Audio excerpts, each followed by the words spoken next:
Friends, today I'm excited to have Candace Cameron Bure joining me on the podcast for an on-air session. It is so good to have you. Thank you. It's nice to be here. We were just talking about the challenge of going from work mode to therapy mode. Yeah, It's a different muscle. it totally is. I'm gonna get there. I'm trying to switch my brain over right now. Okay, so tell us, for those who might not know who you are, tell us a little bit about you and what you're up to, and just give us a little bit of a background on who you are. Sure. So most people know me. I'm an actor. I've been acting since I was 5 years old. I was on the show Full House as a kid, and as an adult, we did a reboot, Fuller House, on Netflix. I'm also I've done over 50 television movies in the holiday mystery rom-com space. And I'm currently the CCO of Great American Family Network. I'm also the CEO of Candy Rock Entertainment. And I have a podcast of my own called the Candace Cameron Bure podcast, where we deep dive into spiritual matters through a biblical viewpoint. And I do a whole lot of things in between. I've been married for 28 years, and we have three adult kids, all in their 20s. One of them's married. That's amazing. Yeah. Well, so you really have a lot going on in life, and it sounds Hmm. like you have a passion for entertainment and reaching Hmm. people through that. And I know that you have been really intentional about upholding your faith through, Yeah. sometimes a tricky world to navigate with the entertainment industry and all of that. I'd just be curious to know, before we jump into our conversation, what that has been like for you, treading that line of, I have this faith, this God that I believe in with all of my heart, this truth that I know, but at the same time, I don't want to isolate the very people I'm trying to reach, yet stand strong for what Sure. I believe. So how has navigating that been for you? It's been quite a juggle and a balancing act, and some days you're doing it well, some days you're not. But my faith is the most important part of me. And so it's not something I can leave at the doorstep when I leave my house. I can't walk into my office and leave who I am within my faith. It is my worldview. I have a biblical worldview. Um, and the Holy Spirit lives inside of me. So God's with me everywhere I go. And that permeates into everything that I do. And but you know, I've I've definitely faced challenges over the years because I'm in entertainment, but it's also been a really helpful tool, not only personally to me, but within the industry, because what's important to me and what I'm most passionate about is sharing my faith. And I get to do that creatively within entertainment and movies and television. So it's really been wonderful overall, but of course, this is like this is life. So we're Yeah. always going to face hardships and troubles, and sometimes that's a reflection of my faith within entertainment. Yeah. I really think the people that do the best job in this area, and I would put you in that category, I do feel like you do a really good job in this area, are people who are less concerned with people pleasing and Mhm. more concerned with God pleasing. Like, we kind of have to allow Yeah. that people pleasing side of us to diminish, to atrophy, and that God pleasing side of us to Yeah. increase. That's been really hard for me over the years. And it's such a great point. And I actually had therapy for that very thing, Yeah. because I am naturally a people pleaser, and what people think about me is important to me. Yeah. I mean, I live in a world, my whole job, as far as being an entertainer and an actor, hinges upon people liking me because they Yeah. want to tune in. They want to Right. know not what I have to say personally, but they need to like me or my personality, whatever I'm portraying on television. So you have to like me. And Yeah. otherwise, Yeah. like, why are you going to tune in? So I am a people pleaser at my core, or at least I was much more of one. And because my faith is so important, I know that I'm not going to make everyone happy. Not everyone's going to like me. And there have been years where that has been a harder pill to swallow. But as I'm getting older, and because I have conviction in the things that I do, I've I've learned and also retrained my brain to Right. not care as much about what people think of me, because It's at the end interesting. of the day, it's between me and God. Exactly. It's interesting. The Bible actually, there's a verse in the Bible that says that Jesus did not care about the opinions of man. Like he wasn't interested. Mhm. And I don't think it means that he didn't care about man. Of course, he cared about man, Mhm. but he cared more about God. So there Yeah. was no obligation of like, well, I got to do Yeah. this. And in fact, one of the rhythms in soul care, we talk about the rhythm of protect and setting boundaries. And Yeah. people who are really good at doing that are the ones who care more about what God thinks, because it's like, just like Jesus, like, I'm going to say no and not yet, because no offense, but I care about what he thinks more than Yeah. what you want. And so I feel like the more we are become God pleasers, the easier it is to practice some of these rhythms. Yeah. So speaking of rhythms, I really want to talk to you today about the rhythm of tune in. And Okay. I really think with what you said of, people in the entertainment industry tend to be performers by nature, because you Yeah. have to be. You're Yeah. performing. You want people to like you. You're trying to. It's your job. You get paid to perform. Yeah. And then the struggle of that then is learning to take that filter off and live without performance, with our Yeah. relationship with God, right? Like we're not Yeah. there to perform or to prove something to him. Um, and and I think sometimes when certain people, whether it's entertainment industry, trauma history, whatever, are really good at kind of putting on that performance, it can be really hard to peel that back and figure out what's actually going on underneath the surface, Mhm. because we get so good at quote unquote acting. Mhm. So like, what's the real me? What's going on Mhm. in my heart and life? How am I actually feeling? Not how do I want people to think that I'm feeling? And so that brings us to the topic of emotions and what's really going on underneath the surface of our life. So I guess my first question to you, considering you've probably been in the entertainment world since you were how old? 5. 5. So it's like been Yeah. your whole life. Yeah, So my whole life. so what did you learn, process, download? What are some of the messages that you believed about emotions and their role as you were growing up? Mhm. Well, I mean, I learned very early on how to tap into them, because as a performer, even as a kid at 5 years old doing commercials, it's like, be happy about this. Okay, be sad about this. Can you be confused or be angry? So I was very aware of all different kinds of emotions so that I Yeah. could tap into them. Yeah. I'm So that you really, could portray that I could emotion. portray them. Yeah, Mhm. exactly. Yeah. And I'm really grateful to my parents who were, because of difficulties that they had in their marriage at one point, they were going to therapy.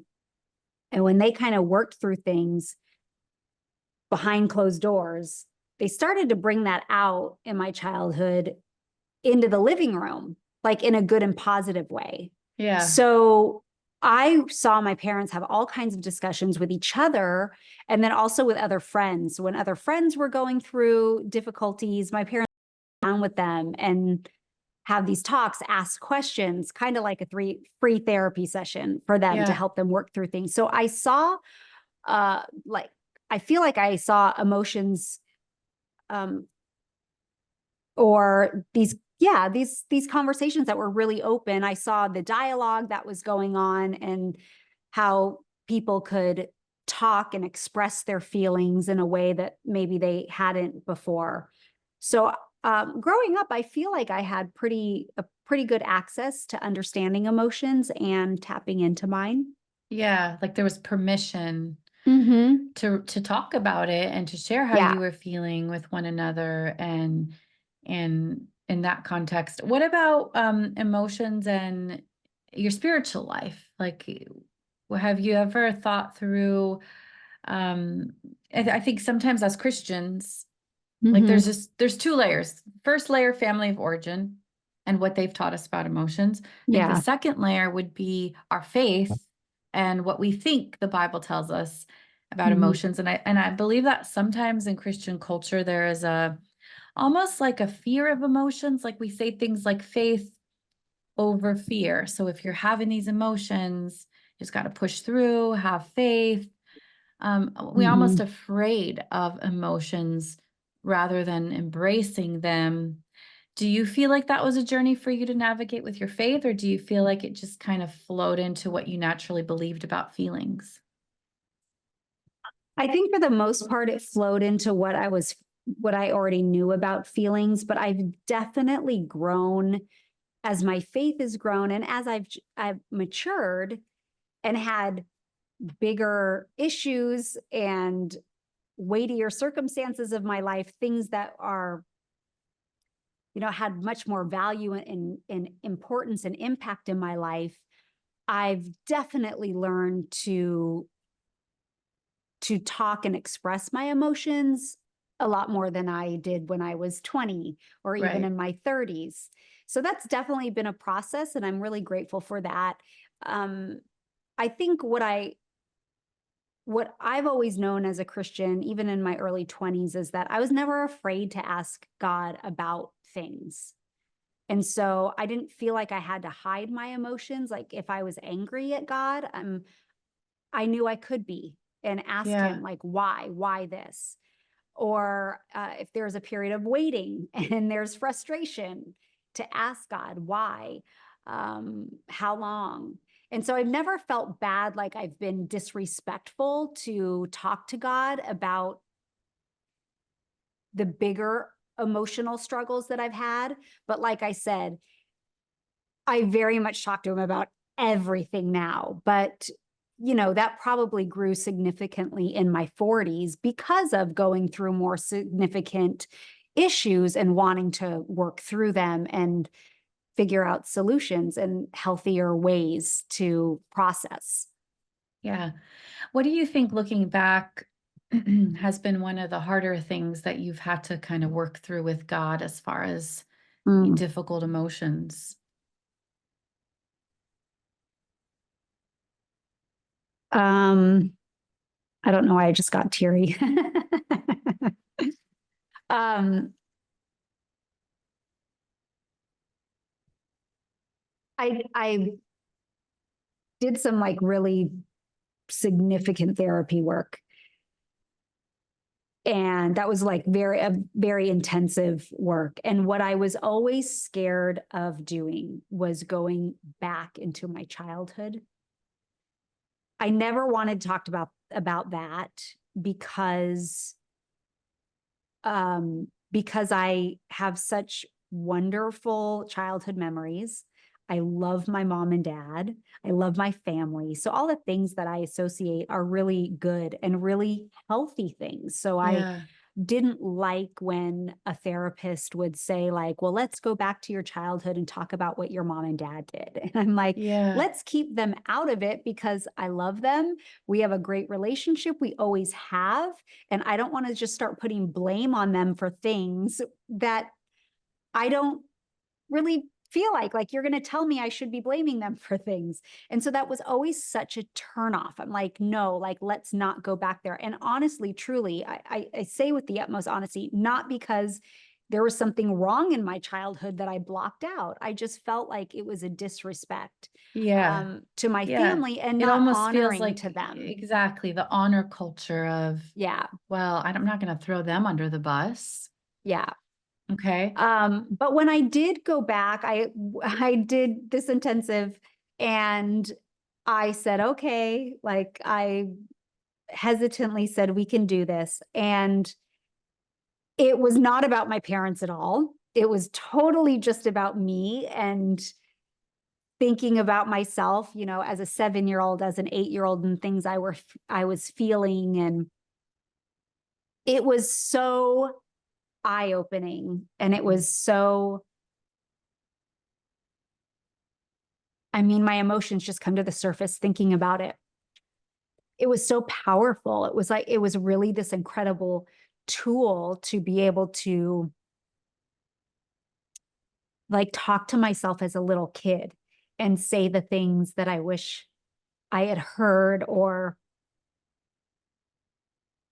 that I wanted to hear, or had been, um, things that had more impact on me than I realized, and wish that I had the emotional capability as a 7-year-old or 8-year-old to say, Right.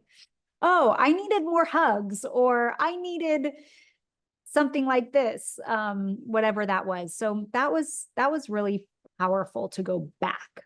Yeah. And allow God to meet you in some of those places that he's never met you before because you didn't know Yeah, that you need to meet him there. yeah. Um, there's a chapter, one of my books is called Reset, and one of the chapters that I wasn't planning on writing was about the childhood self. And Mm, I was going through scripture and came across the passage where Jesus says, "Let the little children come to me." And, I'd mhm, always read that passage and imagined my own kids. I have 4 kids, and I imagined them. I imagine all the little kids, just Jesus saying, "Come to me." But in that moment, I imagined my 8-year-old self mm, and Jesus saying, "Come to me." And yeah, the fact that he sees us outside of time. So he sees the 41-year-old version of me, he sees the 70-year-old version of me, and he also sees the 8-year-old version of me. And the mhm, invitation to allow that little girl to come to him is a really powerful invitation. mhm. And it sounds like that's the journey that you went on, a journey you didn't even know you needed. Yeah, totally. And we, at least I as a counselor, always tell people we don't go back to shame those who have gone before us. We go back so that we can heal for the generation that's coming after us. That's why we go Mm, back to do that work and to heal and yeah. to look into some of those needs. What do you think is a need that came up during that season of digging and going back that Mhm. you then had the invitation to bring to Jesus? Mm. Um,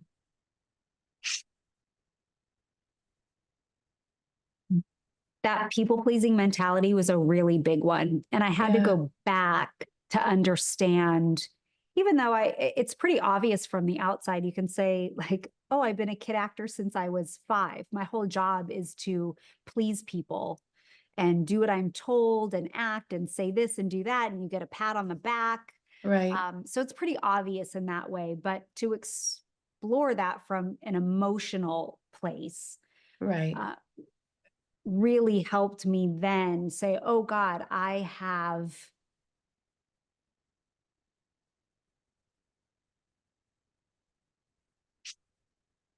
such a desire to please people. Um,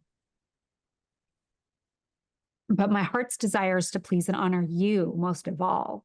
So, like, Mm, you have to help me change my heart, that I don't care as much about people, and I don't allow the fear of people and what they think stop me from running this race that you've put me on to pursue, which ultimately is to honor you and pursue you." yeah. I'm curious, what was your birth order in your family And of the origin? baby. You're the And the baby. baby. Yeah. Wow. And how many siblings do you have total? 3. Okay, I There's know your yeah, 2 older brother, sisters, yeah, 2 older sisters and a brother. older sisters and a brother. And then out of the 4 of you, who has kind of fallen into the entertainment world? My brother and me. Okay, so Yeah, not the my 2 oldest sisters 2. aren't. So that was Mm-mm. kind of a new thing for the family when when Kirk and you kind of went into the Well, my brother's the oldest and I'm the baby. So we all kind of tried it and then it just wasn't for my sisters. got it. So Yeah. it skipped a couple and then Well, we all started at the same time. oh, really? And it Yeah. just stuck with you two. It stuck with me. Yeah. With me and The my brother. oldest and the baby. Yeah. That's so Exactly. interesting. Yeah. Okay. Um, is, you know, one thing that we say a lot in counseling, I heard it first from one of the counselors on my team, and I just love it so much. Behind every people pleaser was once a parent pleaser. Mm. And don't you think that's so true? You know, I'm a firstborn. Completely. I'm a firstborn, so I know that feeling of filling in the gaps and being Hmm. so aware of the emotions that others might be feeling and wanting to help others feel better and maybe going above and beyond so that others feel better. Something that you'll find really interesting too for the soul care series, I've been having hotline callers call in to tell me about what they are struggling with caring for Hmm. themselves and why. And three patterns have emerged to the surface of people who struggle the most to identify their needs and get those needs met. The first were the firstborns. That was a pattern that kept coming up Hmm. again and again because they're so used to being overly responsible and thinking of what others need and wanting to be parent pleasers and filling in the gaps beyond what they probably should. The second group were people who were born into an environment where there was some sort of, for some reason, someone else had higher needs. So maybe it was a sibling who was rebellious, or maybe it was someone in the family who had a disability or an Hmm. addiction, or maybe there was just too many kids. And so there were so many other needs. So for some reason, someone had higher needs, which then equated to, I guess I'll just have lower needs because there's no Hmm. room in this equation for my needs. So I'm just going to kind of tune down my needs. And then the Yeah. third group of people were people who would say one or the other parent was emotionally distant or unavailable or stressed, whether it be dad was working so much, mom was overly stressed, mom was an alcoholic, dad was a Mm. ministry-aholic, whatever it was. But imagine a child who says, I've got these needs. I go to one parent, they're not available. So I go to the other parent, they're not available. So then I just kind of learn to tune out what I need and get really good at just focusing on what everybody else needs at the expense of my own needs. So I Hmm. guess I'm curious as a fourth born, Uh-huh. um, being a people pleaser is essentially being more interested in what others might feel, what's going on with them. Let me make sure they're okay. Let me make sure they like me. Where do you think that developed for you? Do you think it was solely from being in the entertainment industry? Do you feel like you're kind of wired that way? Do you feel like it might have had to do with birth order or family dynamic in any way? I don't feel like it's from birth order for me. I feel like if anyone, you ask my siblings, they'd say I was the spoiled one. That I as the baby, I got more attention. Yeah, I really do think it was a lot from being in the entertainment industry. Because again, I had a job to do at 5 years old, and I knew if I could perform it, I could achieve it, then I have a lot of people complimenting me. And right. like I can tell you, my love language is words of affirmation. Yeah, So when someone's like, great job, well done, that felt so good to like hit the mark and, get the A plus. And if I didn't get the A plus or the enthusiasm from a director or producers, like it would majorly bum me out. yeah, And I also knew like as a kid, because I never knew what kind of money I made. My parents didn't talk about that stuff. It just went into a bank account. But I knew when I was 5, 6, 7, 8, 9, my mom would take me to Toys R Us after I booked a job, and I got to pick out one toy for doing that job. these are the So pre-Amazon days. totally. So like that again, just if I do well, I get a prize at the end of the day. And Wow.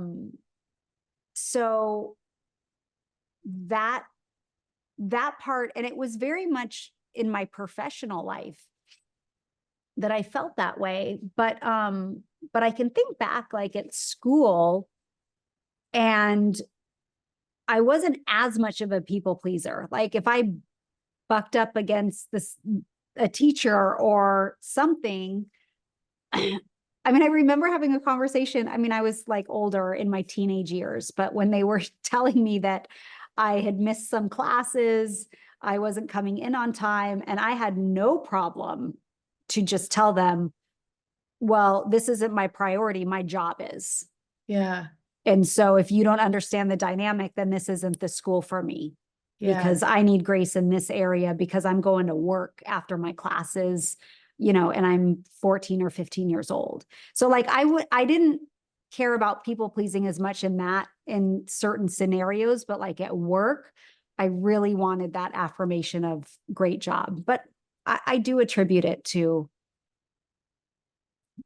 being in the industry I and think being you're and right. working at I 5. I really do think that that is such a had such a significant impact, and I would be curious to ask, it seems like the theme is people pleasing, especially when there's some sort of a reward, the Mhm. reward of affirmation, the reward of money, the reward of a prize, some Mhm. sort of a reward.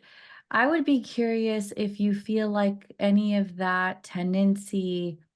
I know this sounds weird because we were talking about wanting to be God pleasers, but any of that tendency has played out in your relationship with God, and that, God, I promise to do all this for you. And I really want you to be like, here you go. Here's a prize. Job well Yeah, done. totally. I mean, 100%. And that's been a journey, but very much in my early 20s. I always thought if I could just be good enough, if Yeah. I were a good enough person, then God will invite me into his kingdom. Like not truly understanding the gospel message that there's nothing any of us can do to to achieve the grace that God gives us. God gives us grace freely. Yeah. I mean, it's a gift and that's it. But I would say very much in my younger years and my 20s, I really truly thought like, but if I'm just better than the next person, I will get in. Right. And but that really did change when I really understood what the gospel was, and that um I can't achieve it on my own. There's nothing I can do, but you have to like rework your whole frame of mind, then You really understanding do. that. So over my walk with the Lord in the last 20 years, I mean, I know that to be true. I mean, I know I laugh sometimes if I'm praying and I'm talking to God, because even if I'm like, but if I just do this, then I won't do that anymore. And then I'm like, who am I fooling? God, you know every thought in my mind. You know what I'm going to do before I even do it. So I'm not fooling you. And Yeah. I live much more freely in the grace and the mercy that he gives us. But because I have an achievement mindset, it's always the first thing I go to. And I've just trained myself to pull back and go, nope, Right. you can't earn it, can't achieve it. So let's just walk with God on this one. Yeah. Do you think people pleasers, and maybe just from your experience, have a tendency to be more hard on themselves? I know I'm really hard on myself. I mean, that's where yeah, emotionally, that's where I get in trouble, because I'm really hard on myself. So I'm still learning how to have grace for myself and not, I wouldn't call myself a perfectionist. I'm really not, although some people in my office would laugh Yeah. at Yeah. that. But I really don't feel like I'm a perfectionist. I just feel like I do have a high standard. I have a high expectation of my capabilities and what I expect of myself. But and I get really disappointed if I don't achieve that. Yeah. Um, and I feel like I let myself down, I let people down, and I know I'm not letting God down, but like that's a hard one for me because I just feel like if I'm letting people down, then I'm letting God down. But I have to remind myself, renewing my mind with his word, that that's not how God works. I Mm, do not disappoint God. I you're don't right. disappoint him when I fall or fail. Um, so yeah, I'm still learning Well, that one. if you think about it, the opposite of the affirmation culture of the entertainment industry, like, oh, great job, here's a prize, Mm-hmm. is that wasn't good enough, do it again. Mm-hmm. Or that wasn't good enough, let's check the next person. So Yeah. it's kind of ruthless in that way. Yeah. Like if you don't give me what I want and need, then I no longer Mhm. need you. I can find Yeah. someone else. Yeah. So it's like the Totally. opposite of the affirmation is the invalidation. Mm-hmm. And you've probably had your fair share of both as, doing this for so many years. Yeah. Tell me a little bit about that rejection culture that people have to endure as part of the job. It's not like I understand it's not personal, but at the same time, that could do a number on you if you're not Yeah. careful, right? Yeah. It does. I mean, when we think about, I mean, from an entertainer's perspective, and again, you know that this is what you're signing up for. Right. Okay. But still, it doesn't make it easier, even though you know you're signing up for that. But since 5 years old, you go on auditions, and if I'm good at what I do, I might go on 20 auditions, and 1 out of 20 I'll book. So you Wow. think about the amount of times you're going, you're putting your energy, your effort, your best, and you just don't hear anything. So as a kid, my mom would always tell me, go do your best, and once you leave the audition, like just forget about it, don't think about it anymore. And if you don't get the job, it's not because you were bad. They might have wanted a girl with red hair or someone Right. taller, or you just didn't look like the mom that they picked, or whatever. So, but still, you're going in knowing, like, I went on all these things and I got passed over And you on. never really find out why, And you correct? don't. Yeah, most of the 99% of the time, you don't get feedback So and there's find a out lot why. of room to make up stories if Yeah, you so totally. choose. Totally. And then, you get older, and then you just see more of the realities of it. And there's, sometimes you don't even get a fair share at the audition process, and then the rejection that comes with it. Sometimes you're face to face with people, and much more recent years, auditions are online, which I think, like, when you're in person, when you go to an interview in person, you kind of, if you can kind of read people's body language. I mean, if you're Yeah. have it, if you can't think of what word I want to use. Um, If you're perceptive enough. Perceptive, thank you. If you're perceptive enough, you can read someone's body language and you can walk out going, like, I think I did really well. I think I Right. killed that, or not. And that's any interview process, no matter what job you're in. But you think about all the auditions that are online. I mean, you very rarely are meeting the people in person anymore. So you're doing this work behind the screen, you just submit it, and then you never hear anything about it unless you book the job. But Right. in today's world, I mean, you can go on 50 auditions and maybe book one. There's just so many people competing for the amount of content, or the amount of jobs that are available. So it's really hard, but it's this constant mode of rejection. And Right. again, I know I'm signing up for it, but I think about a person, for an employee that I have that comes in for an interview, they get it or they don't. But if they get it, they're hoping for, if it's what they want to do, like to stick it out for at least a year. You're hoping you're in that job. And some people are like, great, I've got 5 years in, 10 years in. And you think of the longevity Right. of having the security of that job. But an actor doesn't have that. And if they do, it's for a brief amount of time if they got a successful television show. But that's not the reality of 95% of the actors out there. So you're just in a constant state of rejection. You go out, you go out, you go out, and it's just you keep getting passed over until you book a job. And then you might not get another job for months and months and months. Yeah. I can So it easily does like see. warp your it can affect your self-esteem so greatly and kind of and skew just what you think about, or people pleasing, that it's like I have to do good because my job literally depends on it. My Right. paycheck depends on it. Right.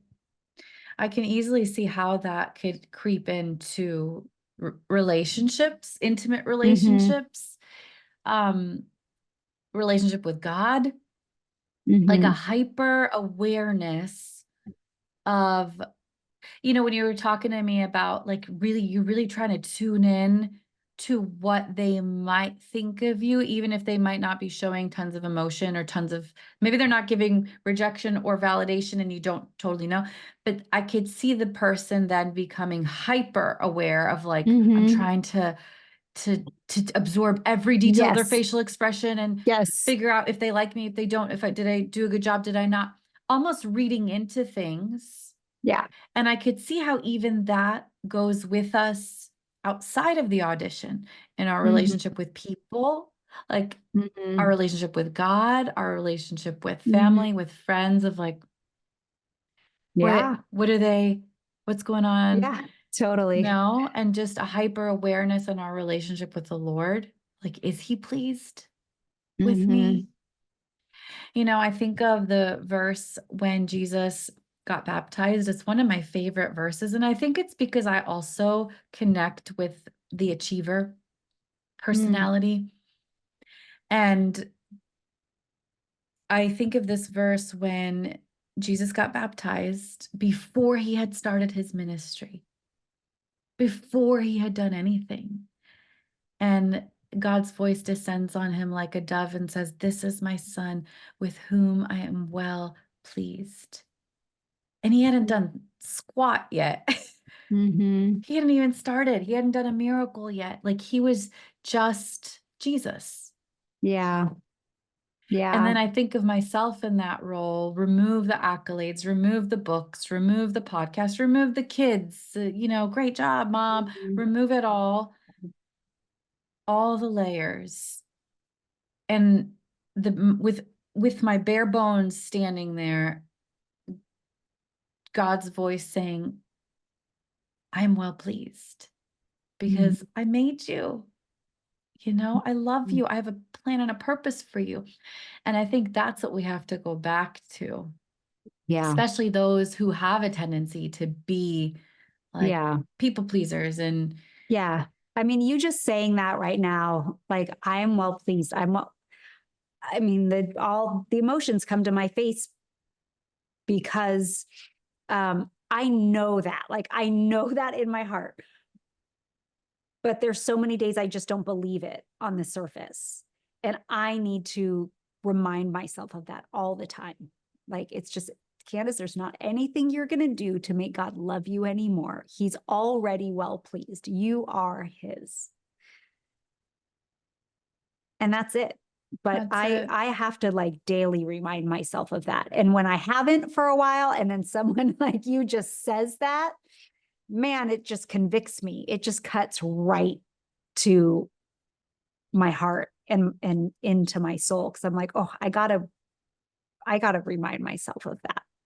It's so true. And I think it's why God was so intentional. He could have baptized Jesus at any point along the path of his ministry. He could have, right before the cross, like, you've done a really great job, but he didn't. And I feel like it's because he knows our human nature, and what we need is the validation before the work, Mhm. the validation before the pouring out, before the sacrifice. The validation is what comes first.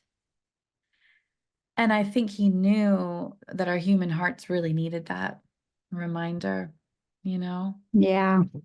And Mhm. then when we really get that to our core, you almost can't help but love God more and want to please him more. Like, thank you. You love Yeah. me that much. Yeah. It's crazy. Mhm. For sure. But you're right in saying that it's something that I think we need to remind ourselves of on a regular basis and be Yeah. really in tune with how we're feeling when the feelings come up of rejection. I'd be curious just how do you feel like if I had to pinpoint a trigger for you, like something that when someone pushes on it is really painful in your closest relationships with your husband, with your good friends, would it be rejection? Like if you feel like maybe your husband says something that's a little rejecting, a little invalidating, like that's the sore spot for you of like, "Ooh, that hurts a lot more than it probably should, and maybe it's coming from some of my past stuff." Mm, yeah. I would say that's probably true. I'm thinking of when someone says something to me that is close to me that like hurts me Yeah, the the times when you most. have the biggest, those responses of just like, "I'm really upset. I'm really hurt. I'm really angry." There's usually that's an indicator, that exaggerated emotional response is Yeah. usually an indicator of our sore spot in Yeah. some way. Got it. Yeah.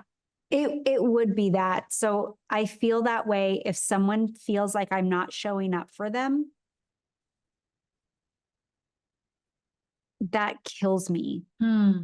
Um, Wow. and if someone kind of discredits me in some way when I'm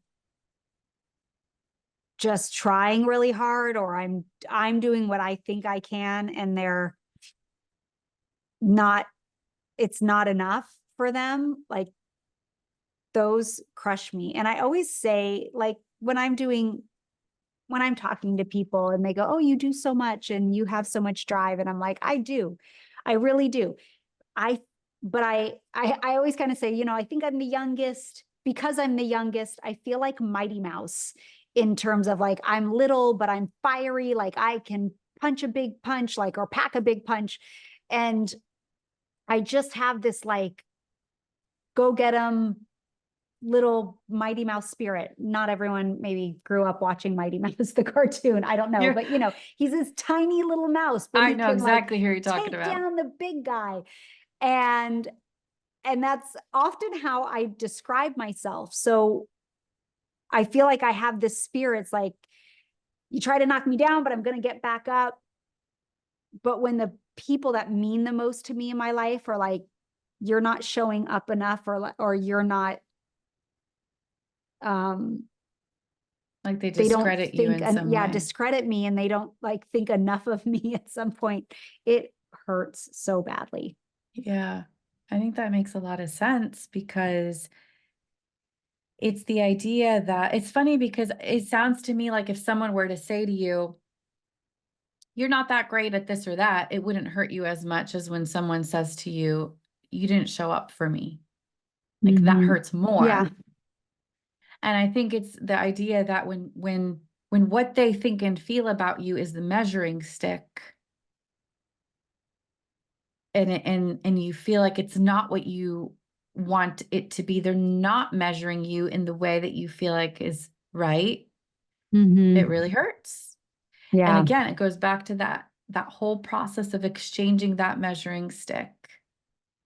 Who does God say I Yeah. am? And how did I show up Yeah. for him? And what's his Yeah. view? It's this constant process, but I think you're so right. It's a daily Yeah. journey that we have to be on with the Lord and Yeah.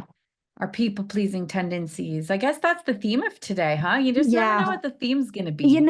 I know. I'm just like using one more example because I just thought of it, but I think because I work so hard, and it's what you said, that that measuring stick is different for different people. And because I work and I achieve like to the max all the time, but if I come home into my family and they're like, "Mom, you didn't show up the way we needed you to show up." I'm going like, I am showing up in the biggest of ways because I'm doing all of this with work, and yet I'm still coming home and showing up here, but like, but my family and my kids don't really care what I'm doing at work. They're like, "But Right. it's great, but that's your," it's like, "That's your thing. That's not Right. with us. And what we care about is our time with you." Right. And so I know that, I mean, I know that's like a such a broad stroke of how probably a lot of parents and kids feel. But I can feel that way with my husband too. And it's just like, and I think that's always where it crushes me the most because I'm like more want to be a doer. And when someone, let's talk love languages, is theirs is quality time, you know, I'm like, oh, you just care if I sit on the couch with you and watch TV for an hour. But to me, I'm like, but we could be doing something Right. and like, that's more important, but it's just a different standard of measuring. But anyway, those are the things that hurt You me. know, as you're talking, I'm imagining a measuring stick on your boss, on your coworkers, on your children. Each of them have their own, Mhm. on your husband, and each one of them is like, okay, let me see where I'm at on their measuring stick. And I Yeah. can't imagine a day when all of those would be at 100% for any of us. Right. Right. So the idea of that is crushing Hmm. because it's like, okay, maybe I got that one at 100%, but then there's that one that one's at 90 and that one's at 30. And it's like, which one do Right. you keep up with, you know? Yeah. And so that's where it's like the laying down of the measuring stick and obviously prioritizing what God has called me to first and Yeah. foremost, because that's the only measuring stick that's accurate. Like, Lord, Yeah. what have you Totally. called me to? And if I'm doing Yeah. that, then I'm exactly where I need to be. And I think that's a daily recalibration. Yeah. What do you have Absolutely. for me today? Hmm. Line me up with that. Yeah. Align me with that measuring stick every single day so that I don't get tempted to put my value in everybody else's. Hmm. Yeah. I always say, I'm like, I have my plan for the day, Lord, but I give it to you. I plan my day with open hands because I want you to take my day wherever it needs to go. Yeah. Amen. Mm. The gift of going underneath the surface and figuring out what we're really thinking and feeling and what's going on inside and the motives of our heart. Proverbs 20, verse 5 says that the purposes of a person's heart are like deep waters, but a person of insight draws them out. And I do feel like tuning in, drawing out those waters. Where am I at, God? Where do I need to be? Align my thoughts, feelings, and Mhm. behaviors to your truth today. It's an Yeah. intentional process and part of Yeah. how we take care of our soul. So thank you for being Yeah. vulnerable and sharing with us and You're allowing welcome. us to go underneath the surface with you a little bit today. Yeah, you're very welcome. Thanks for this. It's my pleasure. If people want to connect with you, Candace, what's the best way for them to do that? Lots of places. So I'm on social media, Instagram, Facebook, TikTok, all the things. And it's at Candace C. Bure. You can also just, my website is candace.com, and that will also lead you to all things Candace. Perfect. Well, thank you so much for joining me, Candace. Take care. You're welcome. Thanks, Deborah.